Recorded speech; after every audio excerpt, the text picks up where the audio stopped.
सुलझ गई गांठ। समय स्थिर है या बह गया। हृदय की वो नाजुक डोर खोलते खोलते पता ही नहीं चला। बारीक, सूक्ष्म और गहरी थी, कठिन था उससे छूट पाना। छुटकारा इसलिए था चाहा कि क्षितिज के रहस्य में कठिन थी जी सकने भर को आस पे आस की वो रुकावट। उलझन बन गई थी वो पहेली, जैसे काला स्वप्न नींद में डराता, तन मन की कंपन को भी बढ़ाता।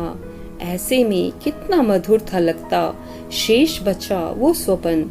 भयभीत मन को पकड़ के विवेक की शिला पर खड़ा करके अपने आप को देकर फिर नया धोखा, नया भरोसा उलझाता रहा उस काले स्वप्न की पहेली को। भुलावे की एक सांस से अच्छा था मेरे लिए भ्रम को सुलझाना, जीवनहीन को जीवित करना, क्योंकि शायद यही सही था। अंधेपन की कृति को नया प्रकाश देना, नया आकाश देना, नया भाव, नया संसार देना।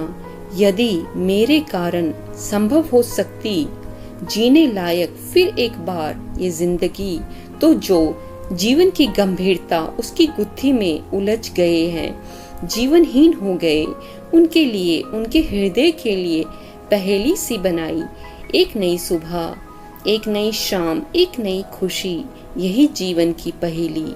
वो काला स्वप्न जो नींद में डराता था, वो उलझन, वो गुत्थी जिसकी गांठ सालती थी रही, एक हृदय को ही नहीं, मेरे जैसे कई हृदयों को।